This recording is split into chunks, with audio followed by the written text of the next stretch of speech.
Bonjour à tous et à toutes, j'espère que vous allez bien. Aujourd'hui, on se retrouve pour parler des deux derniers chapitres de Kingdom.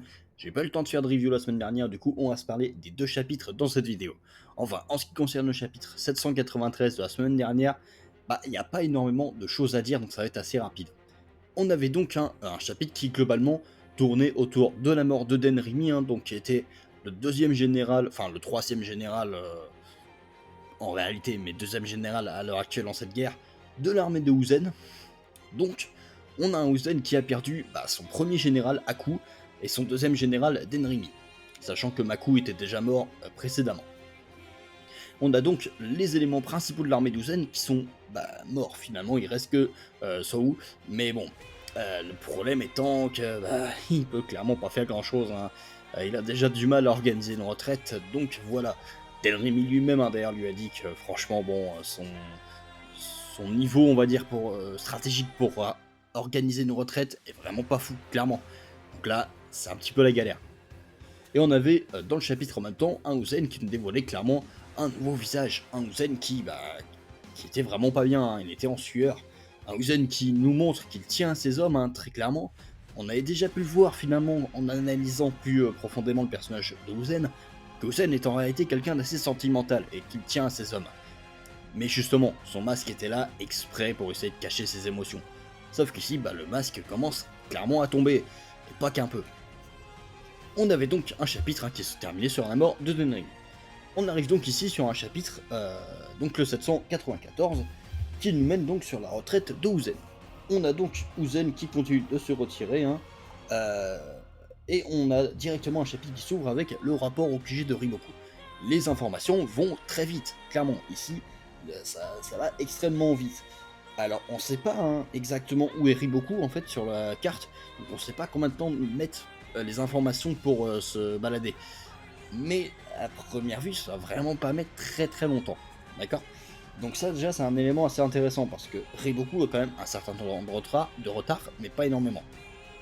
On apprend donc que l'armée de Uzen est vraiment en train de se faire pulvériser et que Uzen a abandonné justement sa position et qui a entamé une formation de retraite.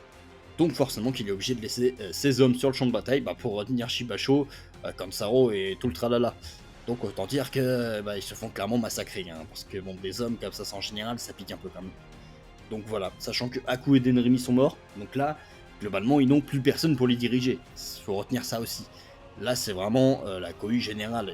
Ils n'ont plus personne pour leur dire ah, faites ça, faites ça, faites ça. Ils se font déglinguer, tout simplement.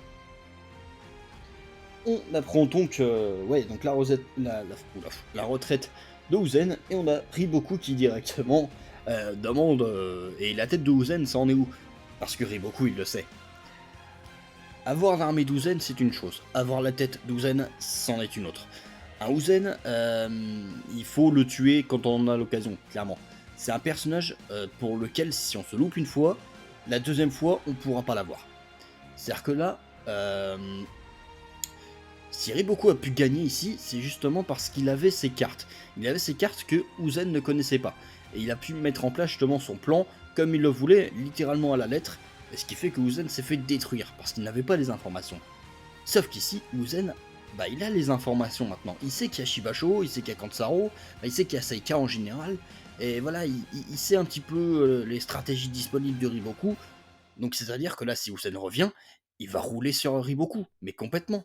Il va le déglinguer, parce que cette fois-ci, il viendra avec un plan en tête pour contrer Shibasho. Donc ici, Riboku le sait parfaitement, s'il veut finir Uzen, c'est maintenant ou jamais. La prochaine fois, il pourra pas. Donc voilà, clairement, on a un Riboku ici qui est un petit peu inquiet de ça, parce que voilà, forcément, il veut choper la tête de Uzen. Et surtout, bon, c'est pareil, il voulait faire la même chose l'année dernière, du coup, avec Kanki, finalement, décimer l'armée avec Kanki, c'est une chose, mais il faut la tête de Kanki, parce que c'est pareil, Kanki, il l'aurait pas eu une deuxième fois. Déjà, une fois, ça a été très tendu, on avait vu, Riboku a failli perdre sa tête, alors une deuxième fois, c'était mort. Donc, voilà. On a donc ici un point de vue au niveau de l'armée, justement, et avec un Riboku, j'allais dire non, avec un Sou, qui est en train de galérer clairement pour repousser les soldats et empêcher qu'Uzen se fasse toucher. Et d'ailleurs ici, un élément quand même assez intéressant, c'est qu'on voit pas du tout Uzen combattre. On pourrait se dire qu'il bon, il pourrait tenter avec sa lance ou quoi, de tenter quelque chose. Il fait quand même partie de la famille Wu, et de ce qu'on a pu voir avec Won, il semble avoir quand même des capacités martiales minimales, mais là, bah, il ne montre absolument rien. Même pas il essaie de se défendre ou d'aider, il ne fait rien. C'est quand même assez étrange, je trouve.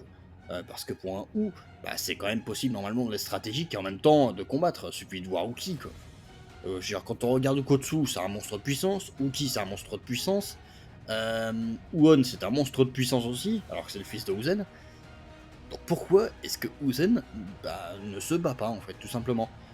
Alors oui, ok, il y a sûrement un risque. S'il utilise sa lance, etc., il y a un risque qu'il se fasse prendre dans la mêlée. Le problème étant qu'à l'heure actuelle, dans tous les cas, il est même pas sûr de pouvoir s'enfuir. Donc s'il veut aider un petit peu son armée, il va falloir qu'il sorte les doigts du... Voilà. Parce que sinon, bah, ils vont clairement mal finir. Et c'est ce qu'on va voir dans la suite du chapitre. Parce que bon, la suite des événements, bon voilà, c'est pas ultra important hein, là. C'est-à-dire qu'en gros, voilà, on a des armées qui essaient de les prendre en tenaille. Et on a Akakin qui arrive pour les sauver, pour leur sauver les fesses. Mais si Akakin n'était pas là, bah c'était fini. Donc c'est-à-dire que voilà, Uzen, faut clairement qu'il se réveille un peu et qu'il sorte une lance ou quelque chose. Enfin, je veux dire, le gars, il doit quand même avoir un minimum de base martiale en combat quand même. Enfin, je veux dire, c'est un général, enfin un grand général même. Donc voilà, c'est quelque chose qu'on attend et j'espère qu'on verra, même un petit peu, même deux trois petits coups, ce sera déjà pas mal. Mais vraiment voilà, donner une lance quoi. On a donc Akakin qui sauve les fesses d'un général encore une fois. Franchement, c'est son métier à plein temps, lui. Non mais sérieux, la dernière fois c'était Aku et c'est bon. Il sauve les fesses de tous les généraux possibles. C'est assez drôle. Mais du coup, voilà, Akakin qui débarque et qui les sauve, hein, et de justesse, hein, clairement. Et on apprend donc de pourquoi du comment Akakin, justement, bah, ne s'était pas pointé plus vite. On sait qu'il est parti il y a un petit moment, mais bon, on voyait pas arriver. Et bien tout simplement, il l'attendait derrière.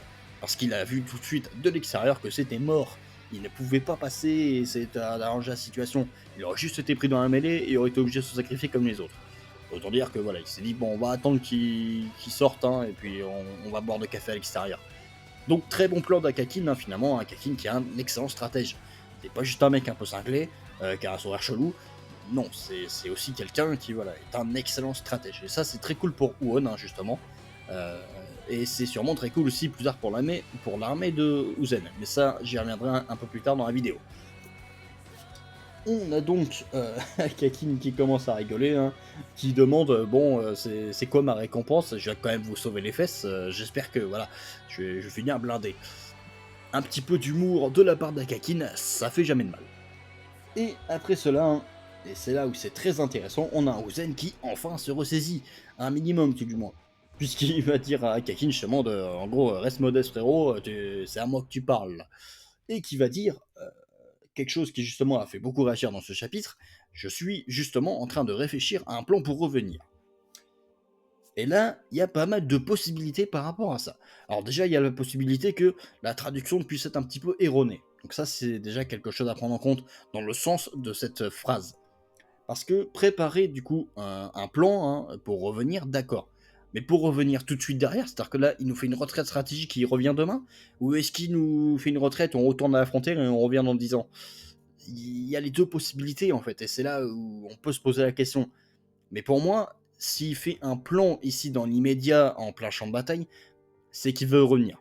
Tout du moins, il veut essayer de renverser, renverser la vapeur tout simplement, et de reprendre l'avantage dans cette guerre. Mais on reviendra plus tard sur quelles sont ses options, parce que ça va être très important avec la fin du chapitre, justement.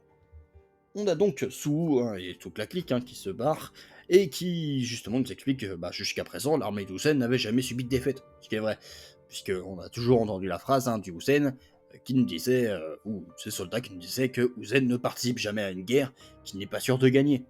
Et effectivement, cette phrase était un petit peu la légende de Usen, mais cette légende ici est brisée, c'est terminé. Usen a perdu, ça c'est un fait, il a perdu. Et il a perdu contre Riboku en réalité. Parce que oui, c'est Saika qui l'a poussé à se barrer, mais qui c'est qui a mis Saika là?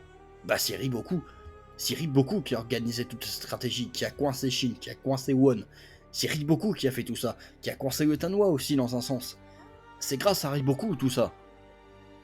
Donc finalement ici, clairement, Uzen s'est fait déboîter face à Riboku. Et quand je dis déboîter, c'est pas qu'un peu d'ailleurs. Hein. On a donc un Suo qui me dit ah c'est ça la vue de la défaite, hein, avec une planche qui malgré tout est magnifique, mais aussi qui est assez lourde de sens, parce qu'ils perdent pour la première fois. La légende d'Uzen est finie. Et on nous montre encore une fois ici que aucun, et je dis bien aucun, des grands généraux n'est à l'abri. Chacun peut se prendre une défaite sur la tronche à n'importe quel moment. Et là, ce n'est même pas une défaite. C'est une humiliation, mais sûrement la plus grosse qu'on ait vue de tout Kingdom. Et je pèse mes mots. Dans le sens où on va voir par la suite que l'armée d'Uzen a été annihilée. Uzen, il avait 120 000 hommes. Donc, de ce qu'on dit là, il y a environ 120 000 hommes qui ont été annihilés. Parce que Uzen, avec lui, il avait peut-être 1000-2000 soldats, et encore même pas sûr. Donc il y a environ 120 000 hommes qui se sont fait annihiler. Mais le pire, c'est que ça s'est fait en une demi-journée. Même pas une journée, une demi-journée. Une demi-journée, ça suffit pour annihiler l'armée d'Uzen. C'est la plus grosse humiliation de tout Kingdom. Tous les royaumes confondus. Même Ordo s'est pas fait annihiler de cette manière-là. Donc vraiment, c'est assez violent. Là, cette humiliation, j'oserais même la comparer à celle de Gekishin face à Uken. Parce que c'était le même cas. Gekishin ne s'attendait pas à se retrouver face à un mec aussi vénère que Uken. Et il s'est fait déchirer. Et bah là, c'est exactement la même chose. Uzen ne s'attendait pas à ce que Riboku et Shibasho. Et justement, encore plus dans ce cas-là, dans le sens où, Riboku avait justement Uken avant. On s'est dit, bah ouais, mais c'est bon, il a eu Uken, il a plus rien d'autre. Et bah non, il avait encore Shibasho. Et autant dire que Shibasho, il a prouvé. Il a prouvé, il a fait très très mal. Uzen est obligé de fuir. Donc maintenant, quelles sont les possibilités? Est-ce que déjà la guerre est terminée? Eh bien pour moi, puisque Uzen semble dire qu'il a un plan pour revenir, s'il a un plan, s'il est en train de préparer un plan, c'est pas pour dans 10 ans. C'est probablement pour quelque chose à court terme, tout du moins. Donc, potentiellement qu'il va retourner à une de ces forteresses qu'ils ont dans la zone, c'est une possibilité pour pouvoir commencer à réfléchir un petit peu plus à une stratégie et à réorganiser les troupes, enfin ce qu'il en reste. Mais surtout, il y a deux autres éléments. Ils ont encore deux armées qui sont en train de se battre et qui, à première vue, n'ont pour l'instant pas la nouvelle. C'est-à-dire que bon, peut-être que du côté de la Ishin, ils vont pouvoir voir que voilà, c'est en train de se barrer en cacahuète au centre. Donc peut-être que Shin, avec son instinct, va pouvoir réagir ou quoi. Et donc pouvoir se carapater avant de se faire choper. Du côté de la Ishin, je m'inquiète pas vraiment. En sens où voilà, c'est Shin, etc. Pour moi, ils vont réussir à s'en tirer. Il va y avoir des pertes, mais ils vont s'en tirer. Il n'y aura pas trop de soucis de ce côté-là. Du côté du Yotanwa, par contre, là c'est plus compliqué. Parce que eux, ils sont coincés derrière les montagnes. Donc c'est-à-dire que du côté du Yotanwa, ils n'auront pas les infos. Tout du moins pas tout de suite. Donc potentiellement, l'armée de Shibasho peut clairement foncer sur Yotanwa et essayer de les détruire. Et là, par contre, ça va être plus compliqué. L'armée des montagnes va se faire défroyer, clairement. Parce que s'ils sont attaqués par surprise par Sun Tzu, Bananji, etc., et qu'en plus il y a Shibasho qui arrive, là ça va faire extrêmement mal, mais vraiment. Donc de ce côté-là, par contre, ça va être très chaud. Mais je suppose que Yotanwa, de par une stratégie ou quoi, va réussir à s'en sortir aussi. Je pense pas qu'elle va y passer durant cette guerre, surtout qu'elle a rien montré pour le moment. Donc pour moi, d'une manière ou d'une autre, les deux armées parviendront à s'en sortir et à rejoindre Uzen. À partir de là, on sait que Uzen, du coup, aura encore les forces des deux armées, ok? Donc, j'arrondis environ 100 000 hommes. À partir de là, il a environ 100 000 hommes en stock. Faut aussi compter peut-être le fait qu'il ait d'autres armées, notamment l'armée de Taigen, qui correspond à je sais plus combien, environ 60 000 hommes, je crois, un truc dans le genre. Donc, entre ça et potentiellement des armées qu'il aurait pu stocker je ne sais où, c'est une possibilité. Au grand maximum, on peut se dire qu'Uzen peut récupérer 200 000 hommes, au total. Donc, potentiellement, Uzen peut continuer la guerre. Il peut. Maintenant, va falloir qu'il change totalement les configurations, et surtout, le problème étant que, par contre, du côté de Uzen, lui, il n'a plus rien. C'est-à-dire que, ok, il reste Yotanwa, il reste Shin, mais par contre, lui, il n'a plus rien. Ses généraux sont morts. Bon, il reste un mec, bon, il sert à rien, mais voilà. Donc Uzen n'a plus de soldats. Donc déjà, les soldats qui étaient habitués avec lui pour sa stratégie, il ne les a plus. Donc du côté d'Uzen, il va probablement rien pouvoir faire en fait. C'est-à-dire que lui, de son côté, il va donner quelques instructions, mais voilà. Donc il va falloir qu'Uzen arrive à expliquer un plan général aux deux armées, mais que cette fois-ci, réellement, il leur explique le plan. Parce qu'en général, Uzen, il laisse un peu couler, etc. Mais là, cette fois-ci, vraiment, il va falloir qu'il leur explique un plan précis à suivre, vraiment toutes les démarches pour un Yoru.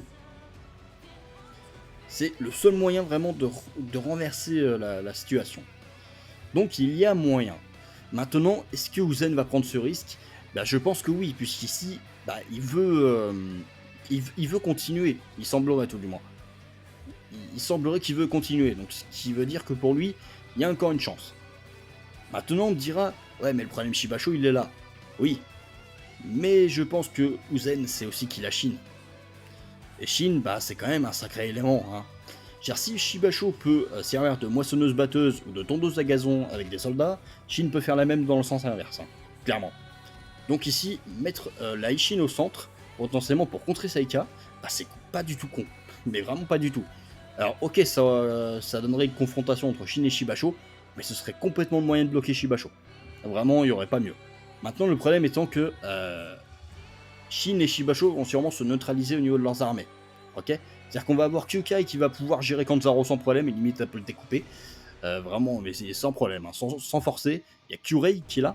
Donc clairement, Saika, ils vont clairement être complètement immobilisés par l'Aishin en fait, à ce niveau-là. Maintenant, va falloir du coup gérer les autres armées. Alors potentiellement Yotanwa retournerait de son côté, et ça bougerait peut-être pas trop de ce côté-là. Maintenant, on pourra avoir justement Usen qui va confier du coup ses forces à Won, tout simplement. Un Won qui va utiliser ses propres forces, hein, et qui va, potentiellement même avec les armées de Taigen, si elles sont disponibles, qui va foncer, hein, sur Reboku, et puis avec les soldats qui restent. Donc déjà Futei, probablement mort parce qu'il va se faire choper par Won. Donc voilà, il y a des possibilités, hein. J'essaie d'émettre une potentielle stratégie. Donc voilà, il y a des possibilités pour renverser la situation. Maintenant, Shibasho ne mourra pas. Ça c'est sûr et certain, Shibasho ne mourra pas. Kansaro peut-être, mais Shibasho ne mourra pas. C'est-à-dire que Shibasho, soit il va fuir, ça peut être une décision, soit, je sais pas, il va se passer quelque chose qui fera que Shibasho, dans tous les cas, ne mourra pas, mais en même temps, il passera pas. Hein. Shibasho ne pourra pas passer Shin. Et ça, je suis catégorique là-dessus. Shibasho ne passera pas Shin.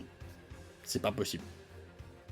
Car Shin est un monstre de puissance. Alors oui, bon, des fois, il nous fait le rigolo, le Mario, le machin, mais quand il est sérieux, Shin, en fait, quand il est sérieux, c'est simple, hein, il gère Uken. Donc voilà.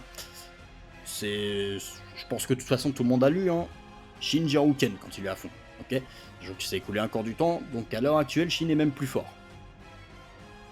Donc à partir de là, oui, Uzen peut revenir et peut même gagner.